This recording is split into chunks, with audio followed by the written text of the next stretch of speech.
"Sir, step back! She'll bite!" The security guard's voice cracked like a whip through the marble lobby of Solvita Corp headquarters in San Jose.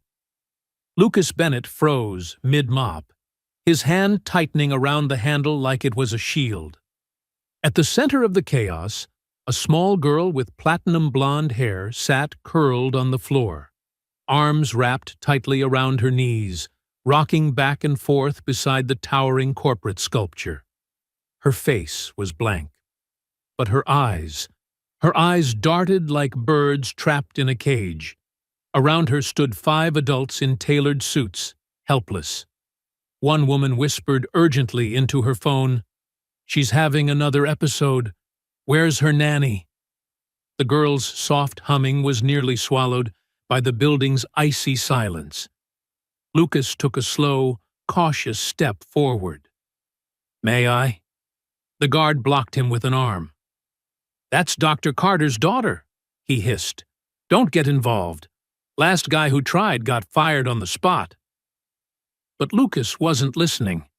He wasn't looking at the suits or the blinking red security camera overhead.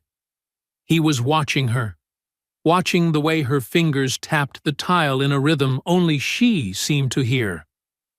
"I'm not going to talk to her," Lucas said gently. "I'm just going to sit." And he did, right there on the cold marble floor, 5 feet away, still in his janitor's uniform and scuffed boots. He reached into his supply cart and pulled out a cheap bottle of dish soap. Without a word, he dipped his fingers into the mop water and began to blow bubbles. 1, 2, 3. The girl stilled, her rocking slowed, her humming softened. She watched, transfixed, as iridescent bubbles floated through the air, some popping, others drifting lazily upward like secrets too tender to land. Lucas didn't look at her. He didn't ask anything. He just kept blowing bubbles. The mezzanine level of Solvita Corp was silent. The sharp rhythm of high heels echoed off the marble, cold and precise, just like the woman wearing them. Dr. Camille Carter, CEO of one of the top biotech corporations in the U.S., stood silently behind the glass railing, eyes fixed on the scene below. She didn't blink, didn't frown. But the hands she had folded tightly over her chest now hung loose at her sides. The little girl downstairs, Ava, her daughter, or more accurately, the child that had reduced dozens of top-tier specialists to helpless shrugs, was now following a bubble with her eyes. Not a psychologist, not a therapist, not a trained expert, but a janitor sitting cross-legged on the floor. Ava had stopped humming, stopped rocking, and just watched the bubbles rise like they were the most magical things in the world. Camille felt something crack open inside her chest. A tremor, a flicker, a sensation she hadn't allowed herself to feel in years. Hope. The elevator opened with a cold chime. Lucas stood up as Camille entered the lobby. He didn't look back at Eva. He only gave a quiet nod. Camille approached, the air of someone used to command. "Mr. Bennett." "Ma'am?"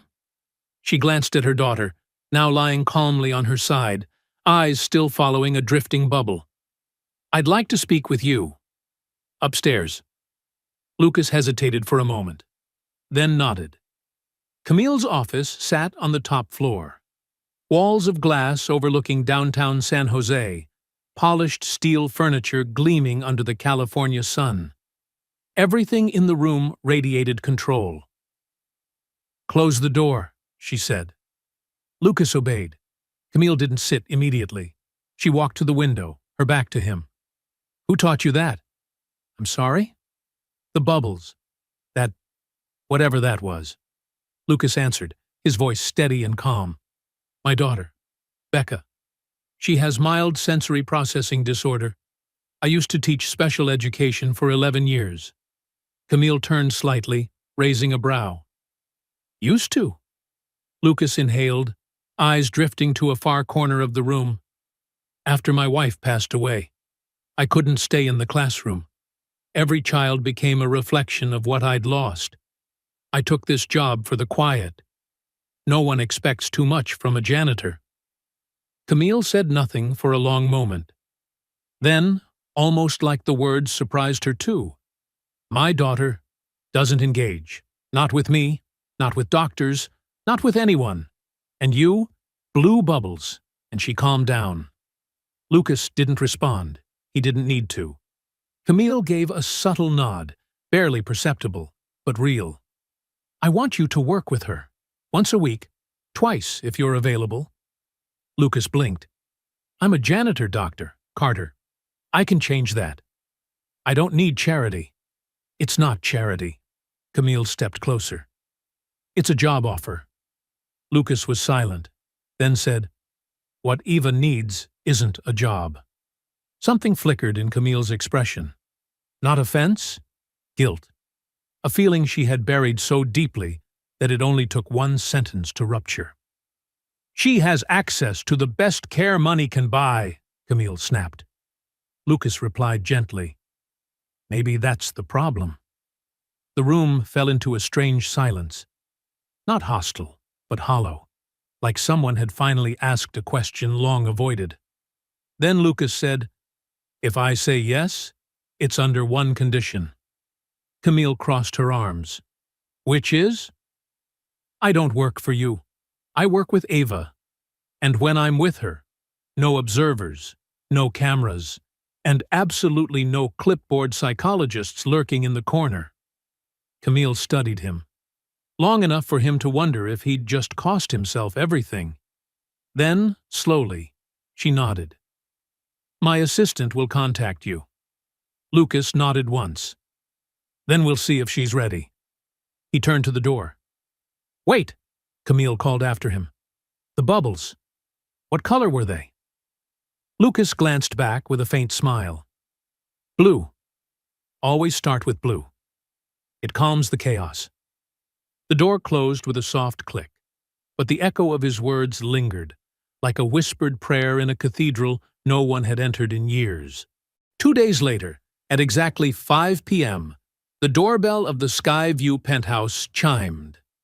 It wasn't a butler or security staff who answered. It was Camille herself. She was dressed unusually casual, a light blue button-down with sleeves rolled up to her elbows, barefoot. Her hair was pulled into a neat bun, but her eyes held something uncertain. Standing at the door was Lucas, same simple attire as before. But this time, a young girl stood beside him, her small hand in his. This is Becca, Lucas said. My daughter. She knows the rules. No pushing, no pressure. And most of all, she listens. Camille looked at Becca, about 8 years old, with a side ponytail and a little tote bag poking open with colored pencils. Is she the quiet one? Camille asked. Becca nodded with a soft smile. I'll be quiet, if she needs me to be. Camille didn't answer, but the corners of her mouth lifted, the closest thing to a smile in a long while. This way. The penthouse was vast, blinding white, pristine to a fault. Everything gleamed. The leather sofas had no creases. The glass sparkled like it had never known fingerprints. Lucas scanned the space. No toys, no color, no life, only control, scrubbed clean. Where is she? He asked. Camille gestured down the hall. Last room on the left. Lucas bent down beside Becca. You okay to draw for a bit? Becca nodded, pulling out a roll of paper and a box of crayons. She has blonde hair, right? That's right. Big eyes, too. Then I'll make her look like a fairy tale.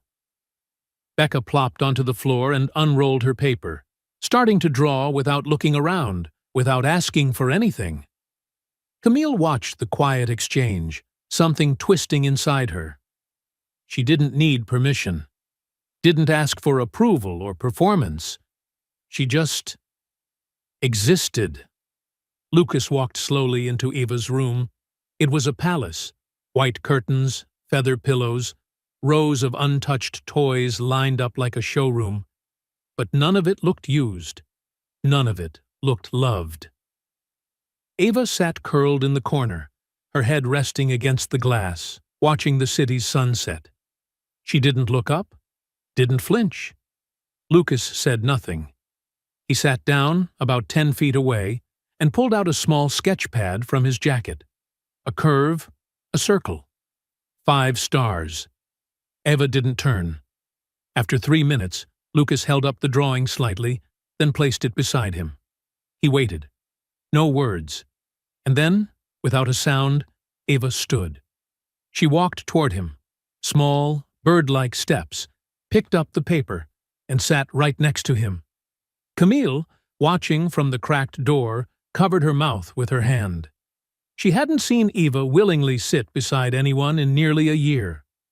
Lucas didn't acknowledge the child.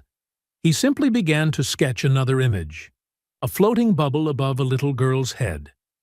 Ava reached out, for the first time in months, and picked up a crayon. No one spoke. No one asked her to. And somehow, that silence was sacred. 15 minutes later, Lucas emerged from the room. Camille stood waiting, arms crossed, but her face had softened. "She drew with you," she said, as if needing to hear it out loud. "She started the conversation," Lucas replied. Camille frowned, but she didn't say anything. Lucas nodded gently. Talking and connecting aren't always the same. Camille didn't argue. "Would you like something to drink?" she asked, surprising even herself. "Water's fine." She poured it herself, not through a machine, not by staff. Just her, a glass, and a hand that trembled slightly. "I don't know how to reach her," she admitted, sliding the glass across the counter. Lucas didn't take it yet. "Have you tried letting her reach you?" Camille blinked. "I've done everything a mother can do. Therapy, nutrition, sleep plans, speech specialists. I flew in a behavioral therapist from Sweden. 30,000 a week." Lucas finally took the glass and sipped. "Sounds like you've hired a lot of people to talk to her," he said gently. "But has anyone truly listened?" Her voice tightened. "I listen. I rearranged my whole life for her." Lucas met her eyes. "But did you rearrange your heart?" The silence that followed wasn't sharp. It was hollow, like a space someone had tried too hard to fill, with the wrong things. That day, Lucas brought nothing but a sketch pad and a worn-out box of pencils. No toys, no charts, no clinical tools, just time and silence. Eva was already in her room, sitting in her usual spot by the glass window overlooking the city. Her head tilted slightly, her fingers clutching a frayed blue string. She didn't look up when Lucas entered. He didn't say her name, didn't try to draw attention, didn't smile. He simply stepped in, sat down a few feet away, and quietly opened his sketch pad. A curved line, a spiral, a bubble. Each stroke breathed patience. Slow, calm, unintrusive. Eva glanced sideways, didn't turn her head, but one hand stilled, no longer twirling the string. Lucas didn't react. He just kept sketching. A simple room appeared on the page, a small girl sitting by a window, looking out at a sky filled with floating orbs, bubbles. He didn't offer her the drawing. He just placed it gently on the floor between them and began a new one. Then, after about 5 minutes, Eva stood up, step by step. Cautious, delicate, like a kitten afraid of waking something asleep. She picked up the drawing, said nothing, and returned to sit beside Lucas. Not close, but close enough to see the lines on the paper. Lucas continued drawing. Another bubble, but this time, inside it, a lollipop. A little sweetness held in a fragile shell. Eva tilted her head. Her tiny fingers slid toward the box of colored pencils. She picked out blue. And then, like a silent ritual, Eva began to color a blank corner of the page. No one said a word. No one asked her to. And in that moment, silence itself felt like a sacred bond. Outside in the living room, Becca was still drawing. Camille stepped out, surprised to see the girl not running around, not talking, just quietly coloring a scene. Two girls sitting under a tree. Camille sat across from her. "What are you drawing?" Becca looked up.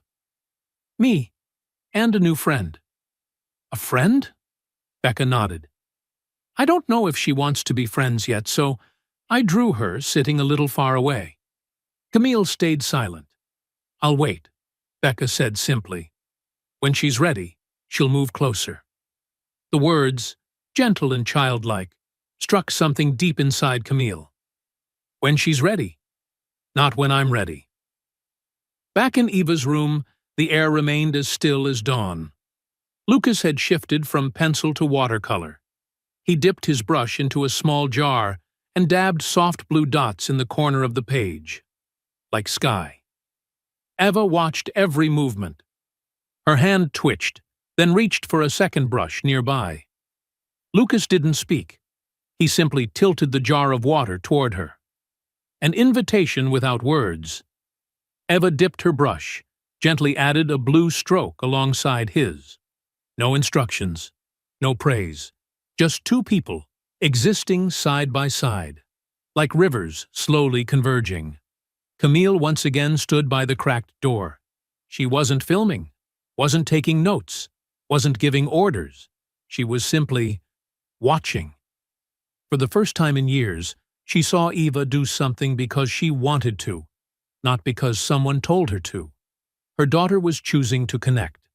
Not with words, but with color, with proximity, with trust that rose from quiet. Nearly an hour later, Lucas stood up. "Would you like to draw again tomorrow?" he asked softly, not looking at her, just letting the question float. No response. But as he stepped out of the room, Eva gently laid down her brush. On the paper, a simple drawing, a single blue bubble, and inside it, a tiny heart. "Dinner at 6. Nothing formal. I want to try something." The text from Camille came at noon. Short, no exclamation marks, no polite pleasantries. Lucas read it 3 times, then turned to Becca. "Would you like to have dinner at your new friend's house?" Becca's eyes lit up. "Will Eva be there?" "Yes." "Then definitely yes." That evening, the private elevator carried the father and daughter to the top floor of Skyview. Lucas wore one of his rare, freshly ironed white shirts. In his hand was a bouquet of wildflowers wrapped in old newspaper from the weekend farmer's market. "Always bring something alive," his late wife used to say. "When you walk into someone's world, bring a breath of kindness with you."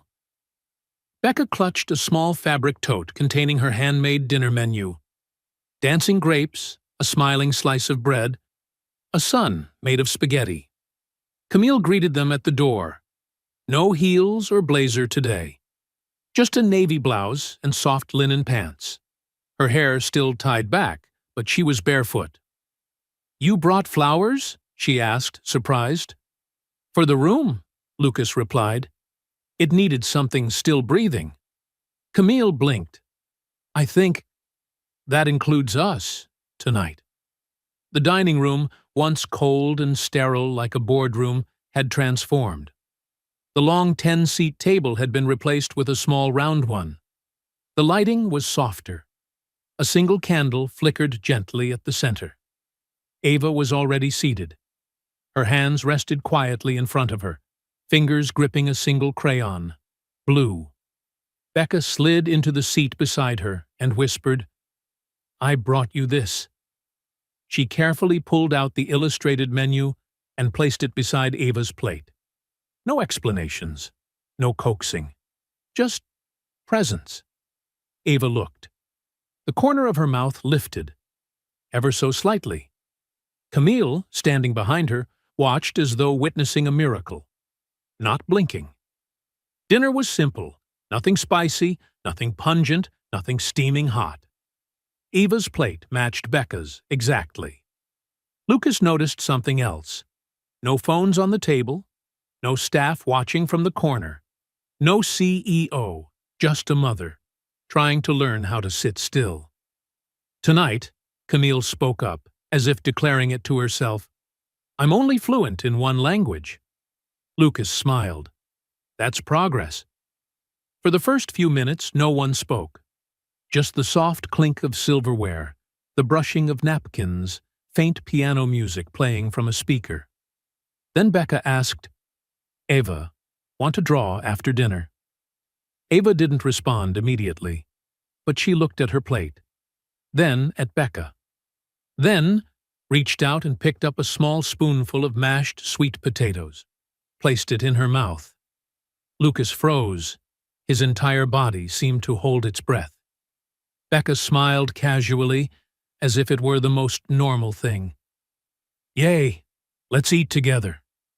Camille hadn't realized she'd been holding her breath too. She exhaled slowly, her hands trembling slightly as she lifted her water glass. Lucas leaned toward her and whispered, "She didn't eat breakfast, did she?" Camille nodded. "Or yesterday. Now she's choosing to. Choosing this moment. This presence." Camille looked at her daughter, eyes glistening. "Why does it feel like I've missed every important moment?" Lucas didn't answer right away. He murmured, "Then let her lead." The two girls ate slowly. No one rushed them. Eva hummed a soft note under her breath, a sound barely there, like a language unsaid. Then she reached out, gently touching the back of Becca's hand. Camille gasped softly. Not loudly, but enough that Eva flinched. Lucas raised a calming hand. "It's okay. It's all right." Eva looked at her mother, then at Lucas, then spoke, so softly, so clearly. "Blue." Camille dropped her fork. Lucas swallowed. "She remembers the bubbles." Eva nodded faintly. Becca whispered, "She uses colors to speak. It's how she feels safe." Camille pressed her lips together, fighting emotion. "I used to paint before I started the company. Watercolors. My studio was painted blue." Lucas looked at her. "She didn't forget. You did." 2 weeks after that dinner, the very thing Lucas had feared finally happened. That morning, Camille entered the company's boardroom with a heavy heart. On the large screen were sensational headlines plastered across various media outlets. CEO Camille Price hires janitor to treat her daughter's mental health? A specialist or a scam artist? The bubble-blowing man, a new symbol of corporate irresponsibility? Greg, the head of PR and Camille's right-hand man, stood at the front, tossing a stack of printed articles onto the table. This is all over LinkedIn, Twitter, even investor forums. The shareholders are livid. The board is questioning your leadership. Camille said nothing. She stared at the bold font on the screen. Lucas, Eva. Their names swept into a media frenzy they never asked for. Greg continued, his voice sharp. "I called Lucas this morning. Told him to suspend all sessions. This isn't personal anymore. This is corporate reputation." Camille looked up. "You ordered him?" "Number one spoke on your behalf. And if you want to keep this seat, you won't reverse that decision." Meanwhile, back at home, Lucas quietly packed up some of Ava's drawings. Messy, layered strokes, chaotic reds and blacks, and in the center, a small blue circle. Fragile, but clear. Becca sat beside him, whispering, "Dad, I think she was about to tell a story. With colors. We can't leave now." Lucas gave her a soft smile, brushing a lock of hair from her face. "There are stories, honey, that adults will never understand if they only care about headlines." The doorbell rang. It was the mail carrier. A simple envelope, yet impossibly heavy.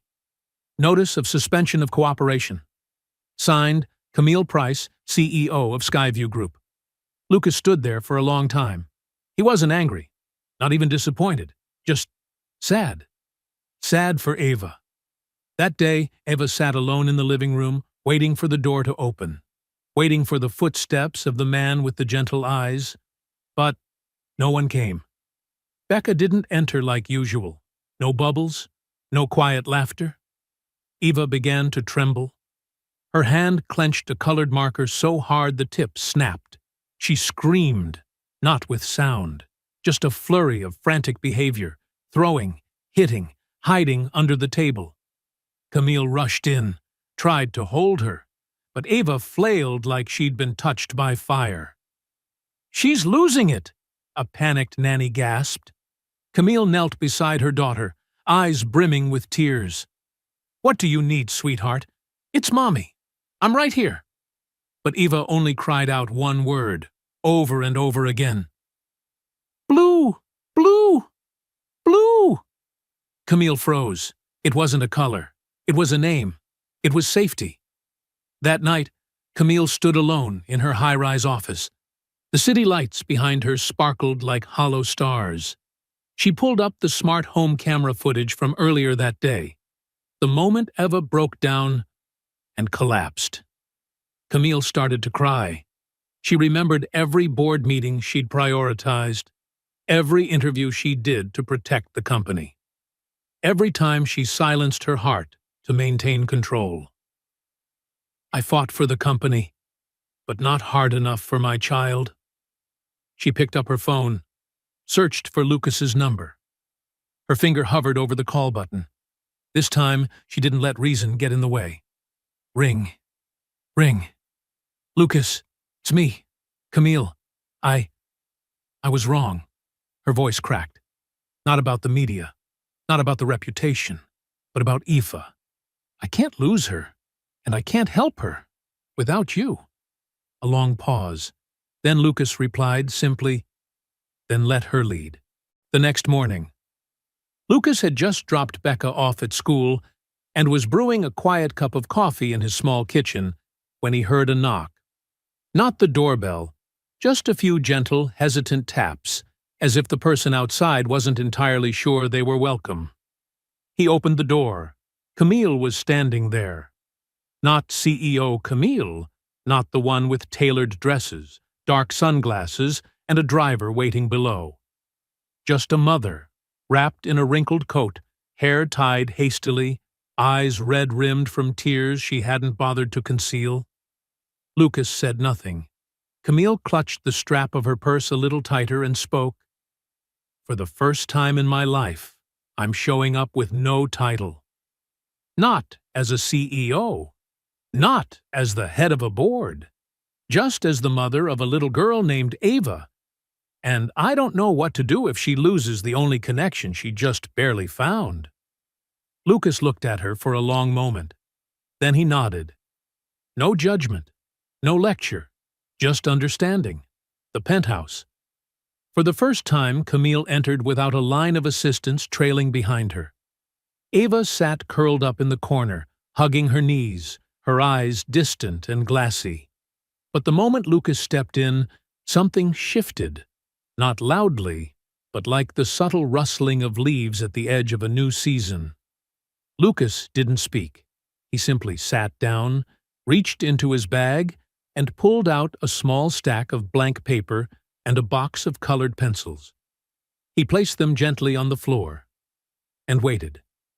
Camille sat nearby, a respectful distance away. She didn't call out to her daughter or reach for her. She just watched her, as though really seeing her for the first time. Ava hesitated.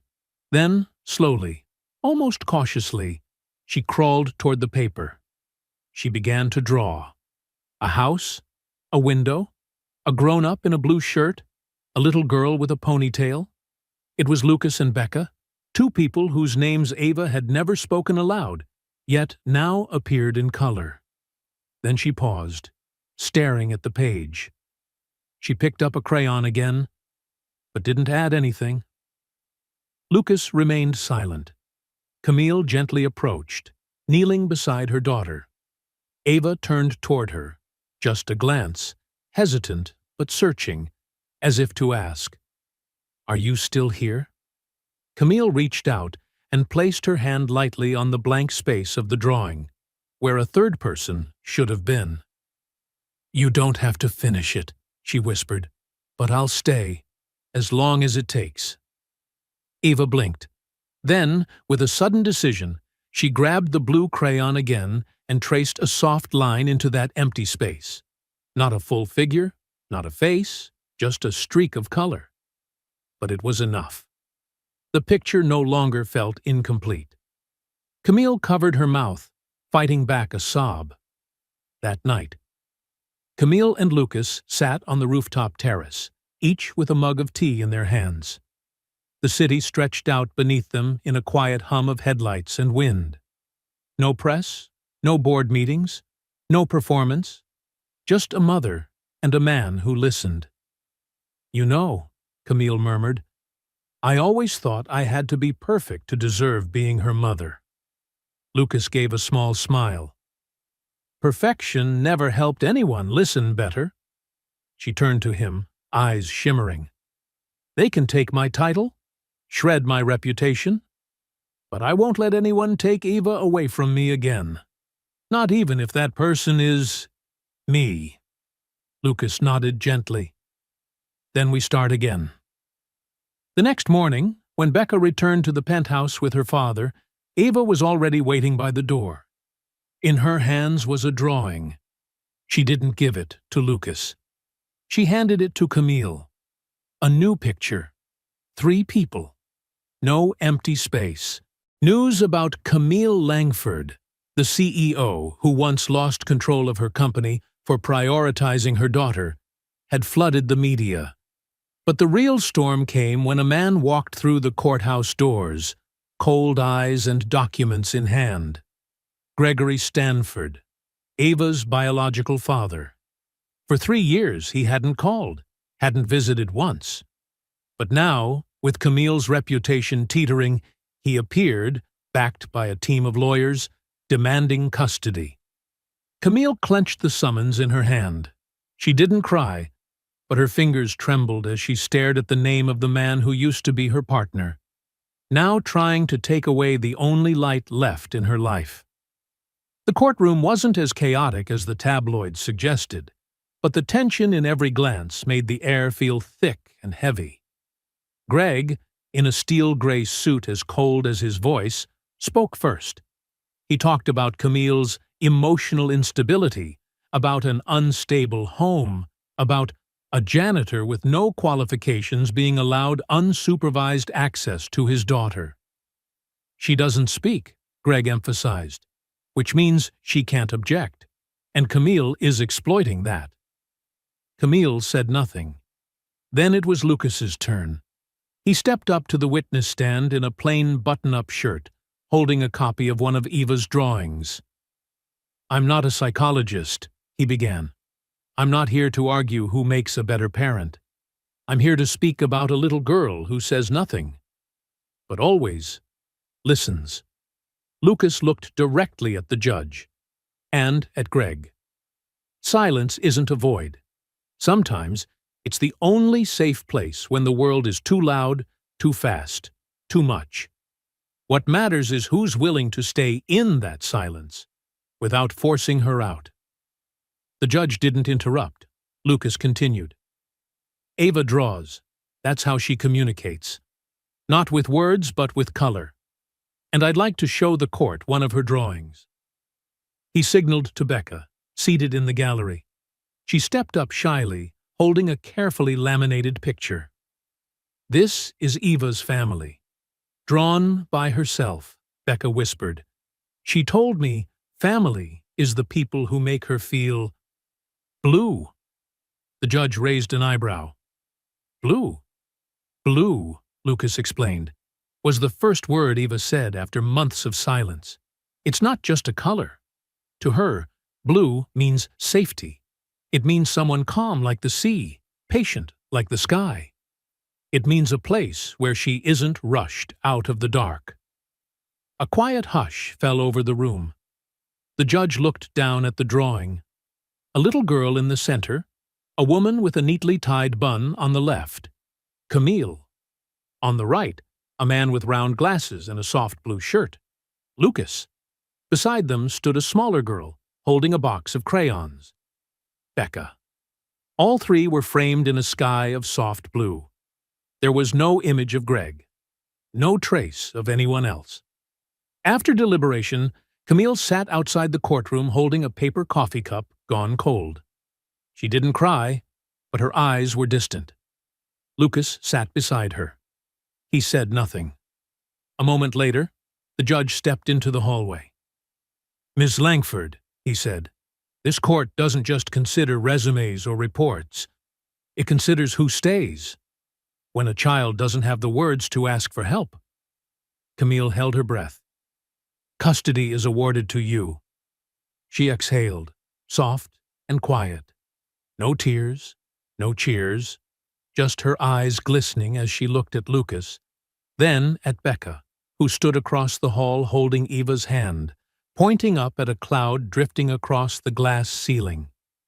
Eva smiled. After the trial, the late afternoon sunlight over New York felt strangely lighter.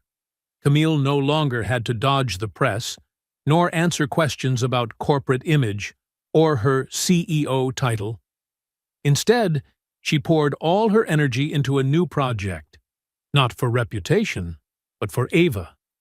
The idea began one evening when Eva quietly handed her mother a drawing. On the page, gone were the anxious, tangled lines. Instead was a room filled with circles of blue, pale yellow, and pastel purple. In the center, 3 people sat on the floor, holding hands, gazing in the same direction. Eva wrote simply, "A safe place." Camille hugged her tightly, for the first time feeling no need for perfect words. She simply whispered, "We'll build a place like this, not just for you, but for anyone who needs to belong." A month later, a new sign hung over an old downtown building, Solvita Room. Lucas was the one who designed the space. No assessments, no standardization, just colors, silence, and freedom. The main room was flooded with natural light, with no forgotten corners. Beanbags replaced stiff chairs and tables. Walls were hand-painted with clouds, bubbles, and gentle curves, drawn by the children, Lucas, and Becca themselves. Every corner was painted a different color, not to divide by function, but so children could choose where they felt safest. The blue corner? Quiet, for those who wanted to watch from afar. The yellow corner? Warm light and plenty of paper for anyone wanting to create. The purple corner? Soft cushions and gentle music, for those who needed a virtual embrace. Becca was in charge of the bubble corner, where anyone could blow rainbow soap bubbles, a reminder that small joys can soothe even the fiercest storms inside. No one asked, "What's wrong with you?" They only asked, "What color do you like today?" If a child only drew a single curve, that was enough. If they just sat quietly, that was fine too. On opening day, Eva entered the Solvita room with her very first drawing. A family not perfect, but all smiling. Reporters were present, but this time no one focused on CEOs or past scandals. They just quietly watched as a child stood in the middle of the room, placed her paper on the board, and said, almost in a whisper, "This is a place where everyone can just be themselves." Lucas stood at the back, his eyes damp. Camille held her daughter's hand, unafraid of any camera. A mother led her autistic son forward. "How do you feel?" The boy pointed to the blue corner, then ran to hug a pillow. No words needed. Another little girl, leaving her mother's side for the first time, immediately ran over to Becca to learn how to blow bubbles. Laughter rose like the morning sun. That afternoon, after everyone had gone, Camille, Lucas, Ava, and Becca sat together by the window, watching the last rays of sunlight dance across the walls. Ava spoke, not with words, but by taking her mother's hand and placing it in a jar of ocean blue watercolor. "Will you paint with me?" Camille smiled, realizing happiness doesn't come from fixing her child, but from creating together a space where wounds are allowed to exist, and every heart has the right to be heard. On a quiet Sunday afternoon, the Solvita room was calmer than usual. Sunlight slipped through the windows, scattering soft yellow streaks across the floor, now covered with the colorful stains left by children. Becca and Eva sat together in the yellow corner, where stacks of drawing paper, crayons, watercolors, and carefully sharpened colored pencils surrounded them. Becca was busy sketching a tri-colored puppy, while Eva quietly chose her colors, arranging the boxes in neat order, her eyes intent as if she were sorting the whole world. Camille stood by the door, arms around a stack of documents, planning to check her emails while the girls drew. But when she saw Eva, she paused. Not because she was called, but because a peacefulness filled the room, the kind she hadn't felt in a long, long time. Eva gently placed a blank sheet in front of her. Then, without looking up, she spoke, her voice soft but clear. "Mom, come draw with me." Camille froze for a moment. For the first time in years, Eva had invited her to do something. Not a doctor's appointment, not a therapy exercise, just to draw together. Becca gently pulled a little wooden chair toward her. "Miss Camille, sit here with us."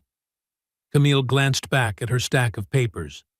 Then, as if exhaling a deep breath, she set it all aside, took off her watch, and stepped toward the girls. For the first time, she sat right down on the floor, amid spilled watercolor and crumpled paper, instead of standing at a distance, watching. Eva handed her a red crayon. Becca picked yellow.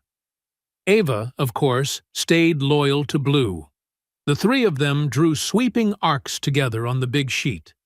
Eva tilted her head, studying every line, then quietly added more. A stroke of purple to the left, a hint of orange to the right. "Draw more, Mom," Eva whispered, never taking her eyes off the page. Camille felt the warmth of her daughter's small hand. She didn't rush, didn't correct, didn't guide Eva's strokes. She simply picked up purple and traced a gentle curve beside Eva's line. Becca, delighted, added green, creating shimmering sun raindrops around the rainbow. Three hands, one large, two small, gradually met in the middle of the paper. Eva looked at their creation, then looked up, her eyes shining as if she was seeing for the first time how gentle the world could be. "This is my rainbow," she whispered. "The first rainbow with Mom drawing, too." Camille's eyes stung with tears, but this time her tears were of happiness. She realized, healing doesn't come from searching for solutions. It comes from the moment you're willing to sit down, listen, and draw the colors of life you've never dared to try. Together. At the end of the afternoon, the three of them taped their picture to the wall, joining dozens of other artworks. But this was the only one with every color shining brightly. Camille looked at Ava and gently asked, "What's your favorite color today?" Ava didn't answer right away. She just rested her head on her mother's shoulder and whispered, "I love them all, as long as I get to draw with you." The joy at Solvita Room didn't last long before another storm arrived. On Monday morning, just as Camille arrived at the center, Greg was already waiting in the meeting room, looking more tense than ever. On the large screen was a photo, Camille, beaming beside Lucas in the flower garden behind Solvita Room. Golden afternoon sunlight, their shadows mingling in a simple, genuine moment. But that very photo was being shared at lightning speed on social media, accompanied by endless comments, from powerful CEO to emotional mother. A romance between the boss and the janitor? Solvita room. A place for healing? Or just a PR performance? Greg clutched his iPad, displaying a barrage of urgent emails from investors. You realize this impacts our investment fund, the project's reputation, and your credibility, right? They're demanding an emergency meeting. They want an explanation from you, Camille. Camille took a deep breath, her eyes calm. She knew Greg wasn't just worried about the company's image, but also about his own position of power. Greg, I won't deny the photo is real, and I won't deny my feelings, whether for Lucas, my daughter, or the children here. But I will not apologize for smiling. Greg clenched his jaw, his voice taut. If you won't resign, the board will remove you themselves. This is your last option. That day, the media swarmed outside Solvita room. Reporters crowded in, cameras pointed at the narrow path where Camille stood in front of the center's sign, wearing a simple white shirt, no jewelry, no makeup. She spoke calmly, her voice strong and clear above the crowd. I know you want me to explain why I chose to stay with my child, why I built Solvita room, why I smile, why I care. But I think it's time we stopped measuring a mother by her achievements or her title. She paused, looking straight into the camera. I will not resign. I am stepping up, not as CEO, but as a mother. I am proud to have chosen to stay, to sit down and listen. I will not leave Solvita room, just as I will never leave Eva, or any child who needs a safe place to belong. The crowd fell silent. Only camera shutters clicked. Camille turned back toward the center, where Ava and Becca stood just inside the glass doors.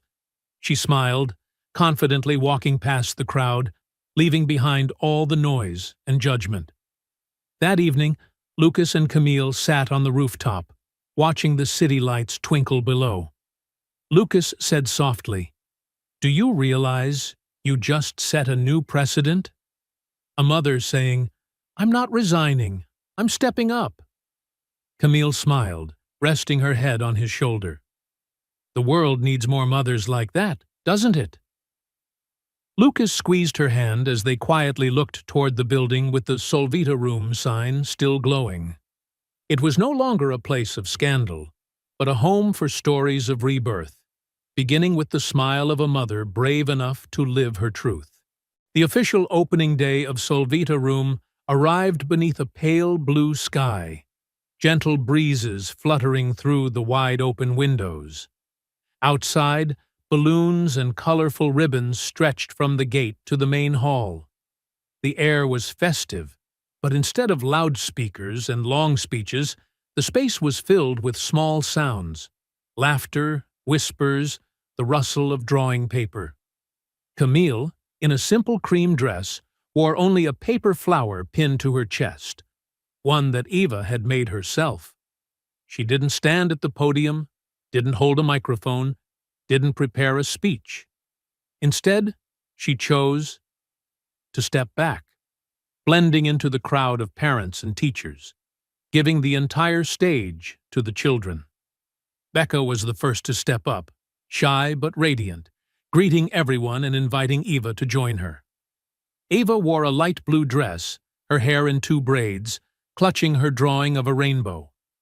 Becca introduced briefly, "Today, I'm not speaking for anyone else. These are Eva's words." Eva took the microphone, her eyes a little uncertain, but her voice clear, stronger than ever before. Solvita room is a place for anyone who's ever felt like a lost puzzle piece. Here, everyone gets to choose their own colors. If today you don't want to talk, just want to draw or sit quietly, that's okay. Because everyone deserves to be listened to, whether by color, by pictures, or just by silence. No one erupted into applause. There were just gentle, emotional nods and shining eyes filled with empathy. A shy little boy quietly walked up and handed Eva a small drawing, a blue circle connected to her rainbow. Eva took it, smiled at him, and stuck his drawing beside her rainbow on the big board. Camille stood among the crowd, watching each child, parent, and teacher with misty eyes. She saw Greg standing off to the side, his usual stern face now replaced by a look of quiet admiration. Lucas squeezed her hand from behind, his eyes glowing with pride. Eva turned to them both, her eyes shining. "Mommy," she called to Camille. "Daddy," she called Lucas, without the slightest hesitation. It wasn't a title given by duty or by traditional family. It was the voice of connection, of emotion, and trust. Lucas sniffled, trying to hide his feelings. Camille hugged her daughter, speechless. There was no grand leader's speech that day. Only laughter, soft singing, new pictures going up on the wall, and arms wrapping around each other in a flood of color.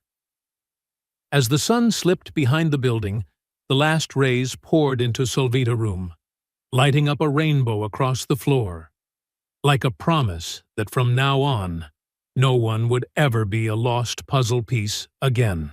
6 months after the grand opening, summer had arrived in the city. A gentle breeze carried the scent of fresh grass and the sound of bird song, mingling with the golden sunlight that spilled across the New York sidewalks. The community around Solvita room had changed too. Curiosity had given way to trust and genuine friendliness. That Saturday morning, the community garden behind Solvita room reopened for the first time in years. The wooden fence was newly painted, flower beds carefully replanted, and a small corner filled with pots tended by Eva and Becca themselves. Colorful flags fluttered along the path. Wooden tables sat in the shade of ancient oaks. Children laughed, and parents chatted under the trees. Camille stepped out onto the porch, holding a cup of tea, taking in the vibrant garden scene. No longer the busy CEO with a packed schedule, she felt a new lightness in her heart, as if, after years of running and fighting fear, she was finally learning how to stay. Lucas sat on the steps with a box of watercolors and a few blank sheets. Becca arranged plastic cups for a rainbow bubbles game.